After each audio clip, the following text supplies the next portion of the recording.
Sneakers and Cleats, the podcast. Welcome back to the Sneakers and Cleats podcast. It is Thursday, February 13th. This is episode 171. That is Chuck McGinnick. I am Matt Roy. That's Luis. That's Bob. Can't see them, but Thank you. 171. Figured we'd show people, tell them who you are at this point. It is Thursday, February 13th, as I have already said, so I'll say it again. Subscribe to the YouTube channel, News 4 Fox SA. Download if you are so inclined. Rate, review on the podcast version. Got a lot to talk about, Chuck, but it is a day before Valentine's Day. As someone who's been married for 35 years, how do you view the holiday? Do you guys still celebrate? Well, it's Valentine's definitely Day? a Hallmark holiday, and I do participate. I think that's part of the reason why the marriage has lasted as long as it has. Some years better than others. I think last year around this time, because we got married in March, we kind of did a Valentine's / anniversary trip, and we went to Bavaria. So, Okay. but we're not anywhere close to doing that this year. I was going to say what? In fact, I'm still in the planning stages for what I need to do tomorrow. Planning stages at 3:41 on The Thursday. day before, yes.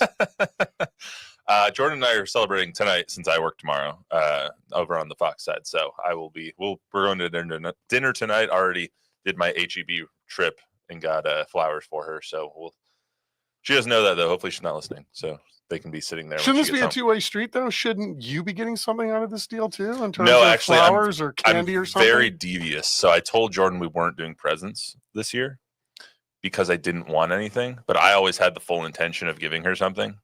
So I didn't want her to give me anything. So And I now tricked that her. Cat And is out of it's out of the that bag. bag. Yeah, well, I told her today.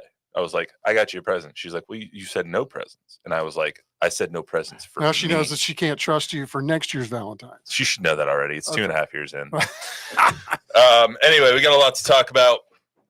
Troy Aikman, Dak Prescott speaking out at the Dallas Cancer Fund Gala this week. Cowboys fans a little bit up in arms about what Dak said.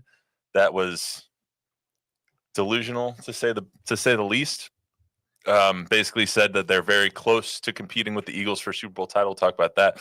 Spurs end their first half of their season 23-29 after a loss last night at TD Garden in Boston. So what did we think of that? What did we think of the first half of the season? 52 games down. Is this about what we expected this team to look like? And Alex Bregman now going to be a Boston Red Sox player. I always hate that you can't say sock. It's a Boston Red Sox.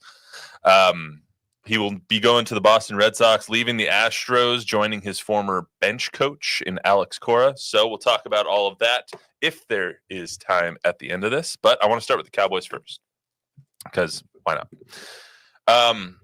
At the Dallas Cancer Fund Gala this week, Dak had this to say. I will just start with the soundbite because we can't talk crap about Dak without hearing it first. This is the state of the Cowboys and how close they are to competing with the Eagles. I mean, I feel like we compete with the Eagles and beat them for the most part when we played them. I don't want to say check the record when they're the guys holding the trophy right now. So credit to them. They've earned it and they deserved it by all means. But, yeah, very close, especially when you even watch the NFC game, the NFC Championship. And those two teams that we battle against each and every year a couple of times. And as I said, feel confident about we've gotten the better part each and every time. Okay, so that might be the most delusional thing I've ever heard Dak say. Besides Jerry says delusional things all the time. Dak, on the other hand, is a little bit usually more reserved. But saying you're very close to a Super Bowl champion when you went 7-10 and you haven't gotten to a NFC title game in the last 30 years is the dumbest thing I've ever heard. Well, I've heard some dumb things in my life, so I won't say that this is anywhere close to that because it's a very dumb. Well, what did you expect him to say? Congratulations to the Eagles. We're working to get back there every single day. Okay, maybe that would have been more in line too. I don't know what he's supposed to say in that situation because I don't think that you can have your franchise leader show a lot of, weakness in public, I guess. But yes, to your point, I think Dak, in some ways, like if you look at his record against his divisional opponents, he has dominated his division when he stepped on the field. So maybe from his standpoint, that's what he's thinking about. However, the last time he played the Eagles, this team that just won the Super Bowl looks nothing like the last time he played the Eagles, right? I mean, that team just steamrolled through the playoffs. And yeah, there's a huge chasm between where the Eagles are right now and where the Dallas Cowboys are right now. There's no question about that in my mind, or to your mind, or to the fans' Well, minds. to say you're very close to what? You're closer to the bottom of the standings than you are the top. There are 5 teams in the NFC that have worse odds than the Cowboys to win the Super Bowl next year. That means there's 10 teams with better or the same odds, including the Atlanta Falcons, who I think they're a chasm away. Who are you trying to fool? I don't know. I mean, again, it might be just bravado, or, Dak's not going to back down. Maybe he's doubling down. I'm not really sure. But in his defense, a little bit, I mean, if you watch that entire interview, he looked like he was rushed in a lot of his statements. It's a hard place to give thoughtful They do that football questions when you're talking about being at a children's cancer gala. I mean, I'm going to give him some grace on this one. They give statements there every year, though. Like, he knew this interview was coming. He knew that he was going to be interviewed. And he made himself available. And you knew he was going to be. He knew he was going to be asked that question. You go in, and he's usually very, very poignant and honest, I feel like, and he's very media trained, media friendly when it comes to his interviews. He doesn't usually say the most outlandish thing in the world. It's always, I am where my feet are and blah, blah, blah, blah, blah, especially when it came to his contract. He never said anything super crazy. Saying you're very close is, one, taking away from the Eagles. Two, there's at least 2 teams in your division better than you, because the Commanders aren't going anywhere either. You're the 3rd best team in your division. You're at least the 10th best team in the NFC, and you're in the bottom third of teams in the entire league. I don't know. I just don't understand how in the offseason Cowboys brass, Cowboys players can try and sell themselves every single year, saying this is going to be it. This is going to be it. This is going to be it. We're very close. We're right there.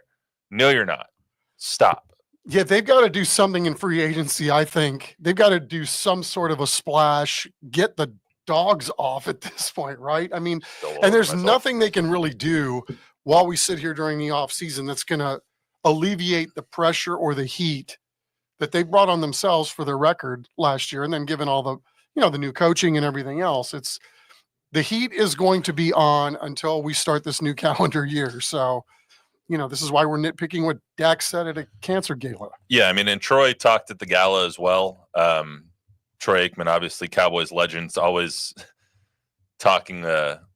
He's actually been a little bit more poignant, a little bit more directed towards the Cowboys organization recently too. So let's get to that soundbite where he talks about the fans of the Dallas Cowboys and how they should feel about this team right now. I think I speak for the Cowboys faithful in saying that it's been a long time, and this is the Dallas Cowboys, and it's an organization that's had great history, and this team has won a lot of games over the years with a lot of different players, but for whatever reasons they just haven't been able to get it done in the postseason. But I don't think anybody's happy about that. Yeah, of course. I mean, he's saying nobody's happy about the Cowboys and where they are right now, and that's just duh. But how do the Cowboys fans, or how do the Cowboys integrate and kind of buy some more goodwill with the Cowboys fans right now? Because I don't know how they do it. I think they've got to do something in free agency. They've got to make a splash in the draft. They got to do something to shake things up and get at least the public narrative going in their direction. Will it affect what's going on the field? I mean, obviously that's a separate entity, but if you want to call off the dog, so to speak, see if there's somebody that fits money-wise, that's a bit of a name, just throwing out Devontae Adams. Is there a way you could figure out a way to make a trade with whatever team he's on right now, the Jets? The Jets have a whole other host something issues. that you could go, wow, here we need a 2 receiver. I don't know. That to me would be a step in the right direction, because I don't remember, well, it's been a while, I should say, but not since the advent of social media and Twitter or X, that there's been this much negativity, this sustained, like there just feels like there's no hope. And the only people that are saying, yes, believe in us and we think we're going forward and we're great, is everybody inside the organization. Nobody is coming to their rescue on this. Because they're not great and nobody does believe in them. Like, you've used all of the goodwill. You could have started building excitement by signing a coach not named Brian Schottenheimer. Sure enough, you signed. I think there might have been more excitement if you brought back Mike McCarthy. But whether that was McCarthy's decision, whether that was Jerry Jones's decision, whether it was a financial decision, a football decision, whatever the case may be, they're going to say what they will. Whether the truth of it, we might not ever know. You could have started building up that goodwill there. Instead, you hire Brian Schottenheimer, who is the easy choice, the continuous choice that will provide continuity to your offense, to Dak Prescott, might shake up a few things, but is the safe choice, much like Jason Garrett was back in the day. Back in the day, meaning, 15 years ago. There's no indication that they're going to do anything to excite people this offseason. I don't know. I mean, the thought of maybe trading Micah Parsons. I mean, if you could get a bag of picks for him, what would that look like? In a draft that's got, by all accounts, is super deep at defensive line, which is what they need. Especially obviously. Defensive tackle. Yes. So, but again, could you figure out a way to get a big name player, anything to get this going even before the draft? But I think they've got to figure out a way to, they've got to accrue more picks. They got to capitalize on having high rounded picks based on their poor record from last year. Right now, I think that the Cowboys as an organization and their aura, for lack of a better term, is becoming old, and not age old, becoming stale. I think that their allure, their draw has fallen flat and is starting to fall on deaf ears, that they're not drawing as much as they should be or as much as they were. If you were to poll and ask who is America's team at this point, I don't know if it would still be the Dallas Cowboys. Yeah, I don't know, because I don't know how you measure that kind of stuff, but I think, it's not only them, it's across the league. I mean, the numbers aren't where they were ratings wise 5 years ago. There's a lot less interest, although there's still a significant interest. Fox is saying that this was the most watched Super Bowl ever if you count all the clicks that they got on TV, and they were giving the product away on some of their the platforms across the internet. So I don't know. It's a hard thing to measure. I know it's also hard too to kind of pivot, and I hate to say rebuild, but that's kind of what this looks like, right? In some ways, a soft rebuild that they're separating themselves from a coach that had been there, won a significant amount of regular season games, but obviously could never take him to the promised land. This is going to look a little different. I think there's going to be a more concerted effort to run the football. And even though Mike McCarthy said that's what they wanted to do last year, obviously they didn't do that well enough, especially early on. And even when they were sort of healthy, they weren't playing great. No. So I don't know. I find it fascinating. Here we are still talking about these guys, right? And they haven't played a game in 2 months. Are you ever surprised by the fact that legends like Troy and Emmett and Michael Irvin, they come out and criticize the Cowboys so strongly sometimes? I heard Emmett on during Super Bowl week with the guys over at SA Sports Star, Jason and Joe on the Blitz, and he's still hypercritical of the Cowboys, but in another breath, period, end of sentence, he'll say Jerry Jones is one of the best people he knows. Jerry Jones is one of the best owners in football, but the way that they go about their organization is XYZ. Are you ever interested? Do you ever think that that's interesting that they will criticize the organization so strongly but still back them? I mean, a little bit, but I think also too, those guys have benefited from the star on their helmet. And even if they're talking negatively about the Cowboys, they're talking about them. And so therefore they stay in the public consciousness, whether it be good or bad. Granted, I'm assuming most of us would want it to always be good. And we're talking about the amount of winning and the star players and all that. And when it goes bad, well, then they rightly are going to get that same kind of spotlight. It's just that energy is going to be a little bit different. So yes, I am a little surprised that Troy is critical, but I think these guys are thoughtful enough that it's okay for them to have an opinion on what's going on.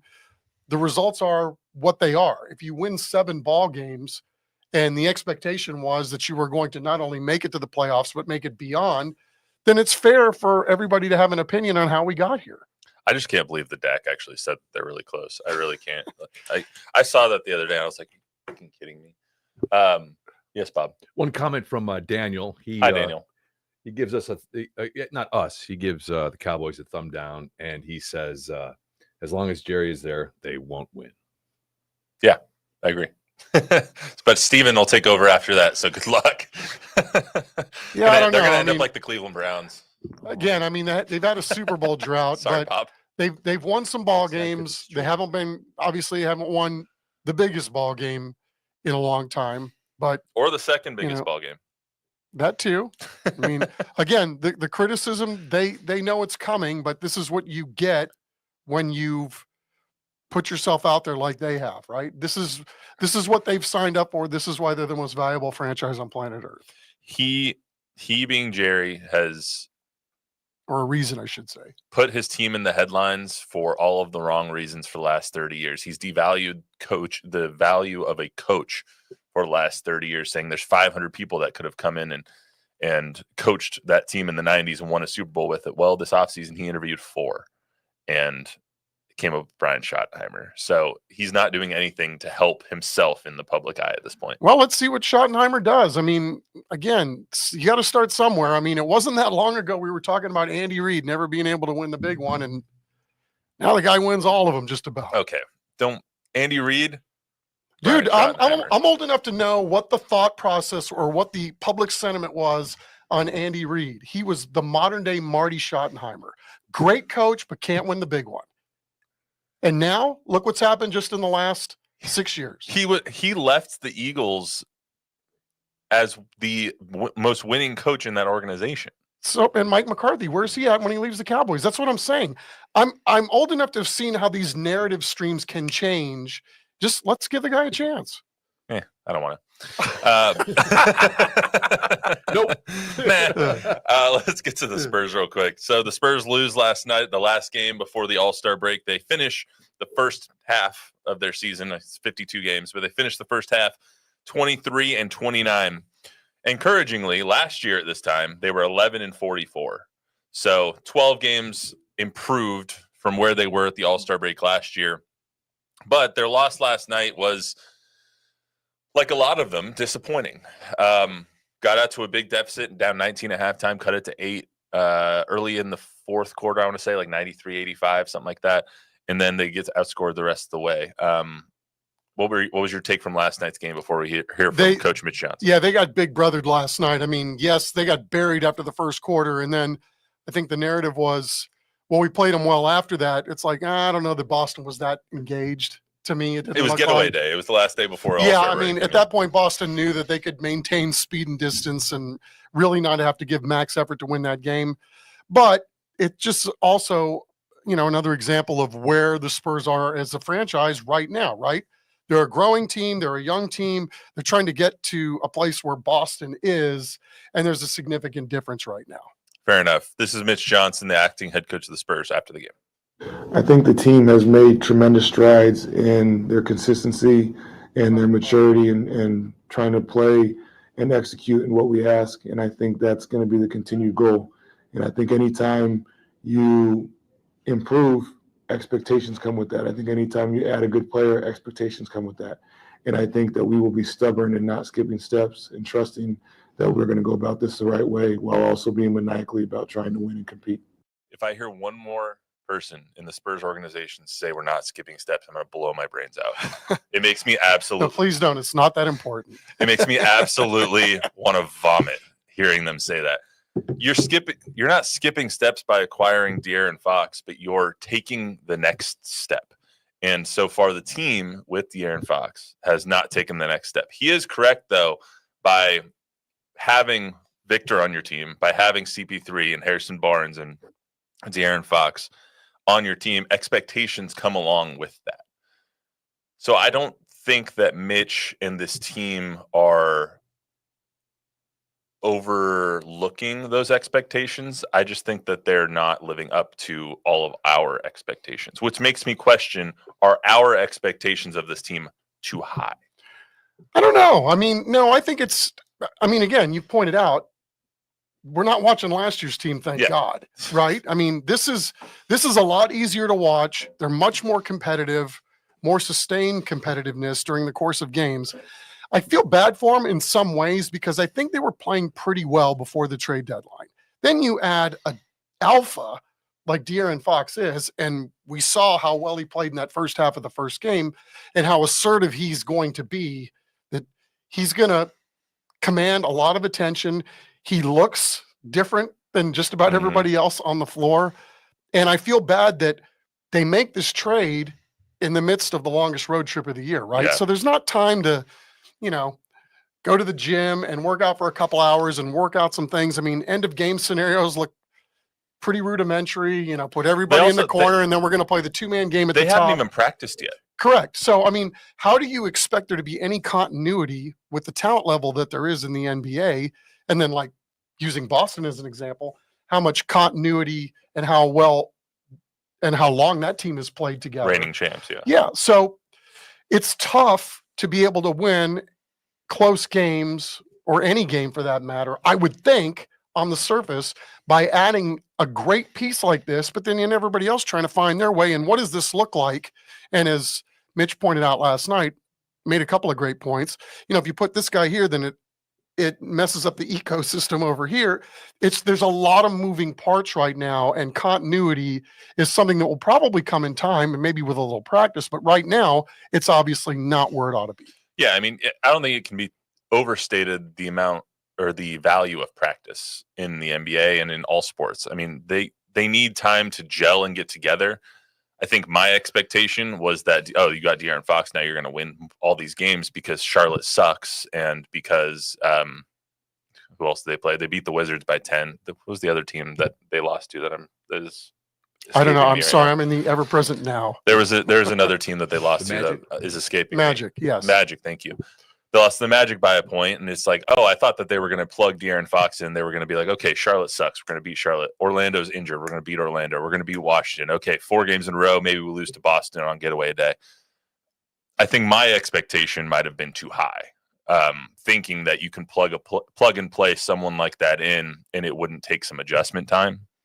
Now that you have the All-Star break, though, I don't know how much time they're going to get. Wemby and Steph are gone. Wemby and Steph are going to have 4 days out there in San Francisco.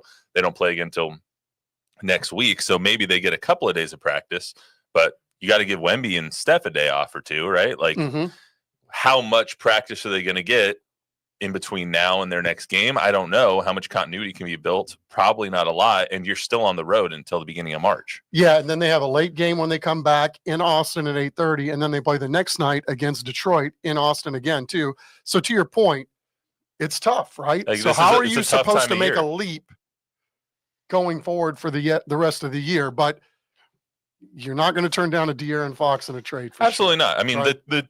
I don't think anything, barring like a Josh Primo type situation, could make us regret the De'Aaron Fox trade, especially this year. Like, even if they lose the rest of their games this season, the season I think was a success because of the growth that you've seen.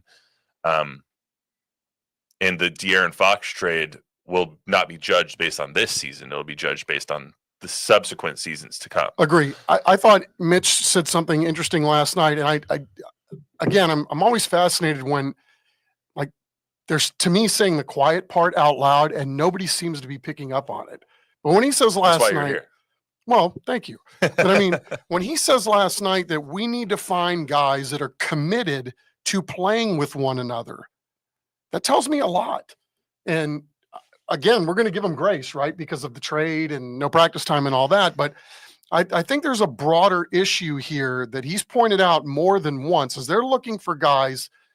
And I think it's obvious, without naming names, that, sometimes the ball stops, right? It doesn't look like everybody's quite on the same page, or they'll get into stretches where one guy will drive his head down and go to the basket and miss. And then the next guy feels like, well, he's got to try it then. And there's just certain times where I thought what he said last night, again, it just rang home. He wouldn't be saying that if he didn't mean it. Mm-hmm. And I think it's a little interesting too.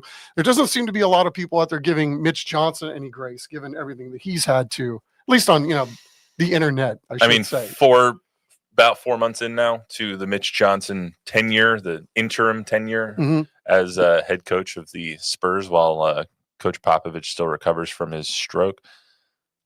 I think he's through the grace period. I think that there's times this season when Mitch has looked overwhelmed and didn't really know exactly what to do in certain situations, how to coach people in certain situations. And that's to be expected from a young guy who has never been a head coach before in the league. And I think that's why when Mitch was hired or Mitch was given this role, we were all kind of surprised that it wasn't Bruce Brown or it wasn't one of the other guys on the bench that has more experience.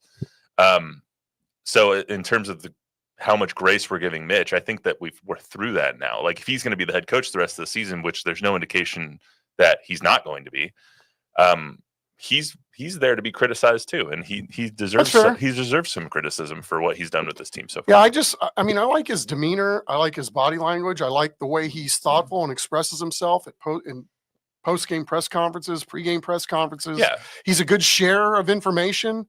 He's trying to let everybody know this is kind of where we're at and what the expectation is. So, again, if I look at all the things that are going, if you're thinking we're not winning close games and all that, I just don't know that that's going to be one of the first places that I start as no, head coach. And I'm not saying that to demean the job that Mitch has done. I think overall he's done a good job.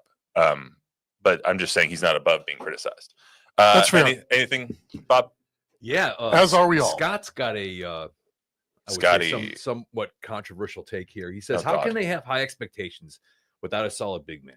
They get so out-rebounded in every game. Good point, Scott. Fox just needs to have his hand surgery now and let Castle play 30-plus minutes a game. Scott, you've been listening to this podcast way too much, buddy, because we've been saying that for 2 months. No, and it's an apt point, right? I mean, they got pulverized again last night on the boards. I mean, when you're getting out-rebounded by 20-something every night, it's tough to win ball games. You better make half your shots if that's going to be the case. Can you check me on this as an observation? It seems like, especially in the Boston game last night, but for the last 4 or 5 games, it seems like everybody on the court, all the Spurs on the court, are surprised when the shot goes up. It's like they don't really know what's going on with the offense or whatever. So they're all out of position to box out. Nobody's in the right box out. 56-38. They're late. They're late to get to their box out, and then they get beat with the ball. I mean, you're right. I mean, am I right in seeing that? Is that what I'm seeing? I don't know. I mean, if that's what you're seeing, that's what you're seeing. Trust your own eyes, right? Well, I mean, what I see is there's not a commitment to go into the glass, and you don't have to have guys that are Victor Wembanyama size to go get rebounds. It helps, but if you do what you're supposed to do as a rebounder, you put your fanny on somebody and you make sure that nobody can get close to the basket so that when the ball bounds off the rim, that your guys are the ones that get it. But it's tough because, if you want to get out and run or get an easy shot, then having everybody go down and get a rebound, takes away from that. Well, there's a couple really things. Tough to get in the proper box out position though, if you don't know the shots. Also when you're playing five out offense and your biggest guy, Victor Wembanyama, is taking 10 threes a game, you're probably not going to get the most boards, especially when you're playing a lineup that is Harrison Barnes as your second tallest person. Jeremy Sohan sometimes is out there being the 5. It's hard to rebound when you don't have any size, especially with all the size of the people in the NBA. You're not going to win a lot of games when you're 9 of 39 from 3 either. You're not going to win a lot of games when you get out rebounded 56-38. It's just not going to happen. The 2 other things that we said that this team needed at the deadline was size and shooting. Neither of the things that they got. They got the superstar. Awesome. In the offseason, they have to address the size. They have to address their shooting. That's just has to happen. Trust the process. Don't skip steps. That's right. Let's get to Alex Bregman real quick before we get out of here. So Alex Bregman has been his long and tenuous journey in free agency finally coming to an end last night, signing a 3-year, $120 million deal with the Boston Red Sox. All signs had kind of been pointing to Houston that he would be back. Houston never really changed their offer. It was always about 5 years, $150-ish million. He ends up signing a shorter deal for $120 million, so his ABV goes way up. He has deferred money in there. He has two potential opt-outs. So what did you make of the deal? I know you're the baseball savant here, so. Sad. I mean, it feels like an end of an era in a lot of ways. I mean, that guy has been to the playoffs every single year he's been in the league. 2017, a lot of magic there, watching the first. A lot of magic there. Well, and, weirdly, in a strange way, because, Alex Bregman's personality was so fun, so gregarious. I mean, I could go on for days about, just the wonderful sound bites that he would give you. And, that whole incident beat a lot of his personality, at least in terms of what he shares with the public, out of him. And, so that kind of makes me sad a little bit, but great guy, great leader in the locker room. I've seen it with my own two eyes early on in training camp.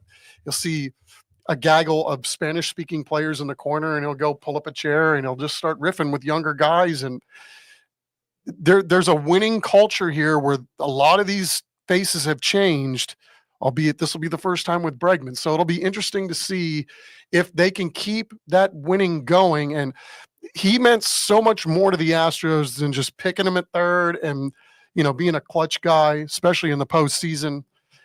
He's going to be missed in a lot of different areas. And I'm sad to see him go because he just seems like a really nice guy. Married a local girl from around here. And when they did the stand up to cancer, he honored a local person that had lost their lives to cancer. And he's just a good guy. And I mean, it kind of sucks for Astros fans. I can see why they're a little bent right now because, there are obviously many reasons why he left. If the Astros were offering what they offered, and then he ultimately ended up signing for less money. So I get it where the hate's going to come from. Where does this leave the Astros now? Because they signed Isaac Paredes to cover the third base line. He's good. They expected Bregman to leave. Right. It ultimately didn't come down to, or was going to come down to, is Bregman going to re-sign with the Astros after his free agent market wasn't exactly what Scott Boras expected it to be. So they were almost his fallback plan at a certain point, but they expected him to leave this offseason. So I would argue that the Astros are still in a decent shape without him. However, the leadership department is lacking. Yeah, I mean, they could use another outfielder. It's just going to be fascinating, right? Because I think a lot of teams going in, you just don't know. And maybe they end up getting with Paredes. It turns out to be, exactly what he is and continues to thrive and even hits better in this ballpark, whatever the case may be. Statistically, maybe the numbers are equal or better with the moves that they've made. They've got a first baseman now for the first time in the last couple of years, and Christian Walker. So that was a hole that they shored up. So again, it's the intangibles. It's him, Altuve, and McCullers are the only three guys that were in that room that had been on both World Series teams, and a lot of winning, obviously, in between. Mm-hmm. So what's it going to look like when one of those guys? And you could pretty much say what I just said about Bregman, about all three of those guys. It obviously means something, or they wouldn't have had this kind of a dynastic run. So, and he's one of those guys that's been there for all of it. Yeah, I mean, to me, the only team that he could have gone to that made sense was the Red Sox. I mean, he joins Alex Cora, who's his former bench coach on the 2017-2016 team. He joins a team where the ballpark just is perfect for Alex Bregman. They get to move him to second base, where Alex Cora has said he's going to be a Golden Glove second baseman, which he obviously has the ability to do since they already have Rafi Devers.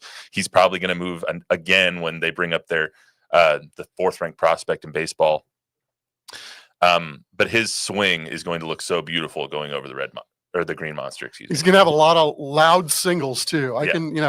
Line drives that are hit so hard that he can only get a single out of them off the green monster. So good for Boston, good for him. I hope he got what he was looking for, and hopefully the Astros will be able to move forward, and hope the Rangers give him hell too. As a Red Sox fan, I'm here for it. Bob, anything on the way out? We are good to go. All right. That's all we got for today on the Sneakers and Cleats podcast. Remember to download, rate, review, subscribe, give us a 5-star rating, tell a friend, tell an enemy. We'll be back on Monday. We'll see you then.